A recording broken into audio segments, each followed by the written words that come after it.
그러므로 회개에 합당한 열매를 맺고 속으로 아브라함이 우리 조상이라 말하지 말라. 내가 너에게 이르노니 하나님이 능히 이 돌들로도 아브라함의 자손이 되게 하시리라. 세례 요한의 메시지가 요즘으로 친다면 너무 자극적이에요. 회개하라는 것은 좋은데 선을 넘은 것 같아요. 독사의 자식들, 또 너희 말고도 돌들로도 하나님은 자녀로 삼을 수 있다는 이 메시지가 유대인의 관점에서는 틀린 말이죠.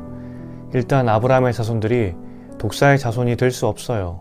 독사라 함은 사단이고 곧 사단의 자녀라는 것인데 심각한 명예훼손이죠. 더구나 아브라함의 자손에게만 구원이 보장된 것인데 돌들에게도 이 구원을 주겠다는 것은 하나님의 구원 계획을 세례 요한이 바꾸는 것이기 때문에 심각한 신학적 오류예요. 그러나 세례 요한의 이 뼈를 때리는 것 같은 메시지에 사람들은 반응하죠. 왜냐하면 그의 지적이 비판이 맞았기 때문이죠.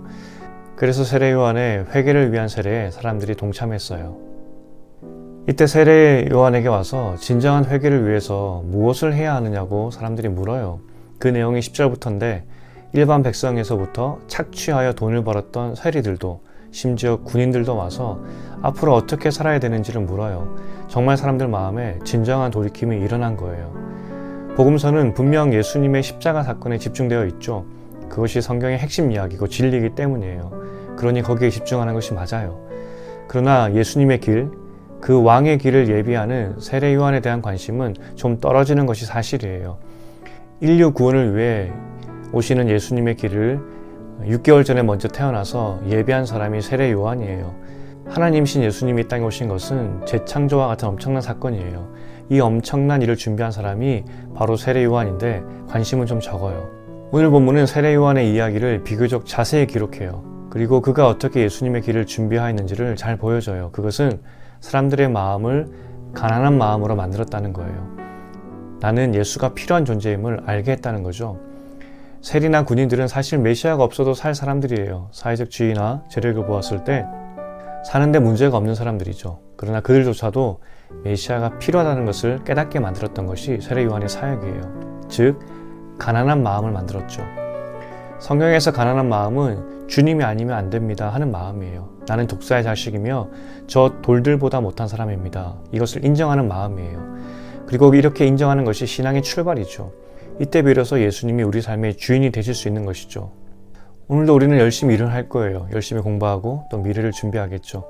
그러나 우리는 본질상 독사의 자식들이었고 돌 같은 흙에서 온 사람들이에요. 이것을 잊어버리는 순간 우리는 예수님 없이도 얼마든지 살 수 있다고 착각하게 돼요.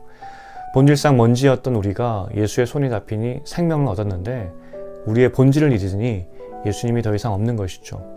하지만 우리가 이것을 인정할 때 예수님은 비로소 일하기 시작해요. 따라서 오늘 세례 요한은 사람들로 하여금 가난한 마음을 가지게 하여서 메시아가 일하실 수 있도록 준비한 거예요. 오늘도 우리는 먼지 같은 존재임을 기억해야 해요. 이것이 신앙의 출발이에요. 먼지인 내가 오늘 살 수 있는 이유가 예수님 때문임을 고백해야 한다는 거죠. 오늘도 흙과 같은 나를 예수님이 돌보시고 입히시고 먹이시고 도와주실 거예요. 왜냐하면 이제 우리는 더 이상 흙먼지가 아니라 주님의 자녀이기 때문이죠.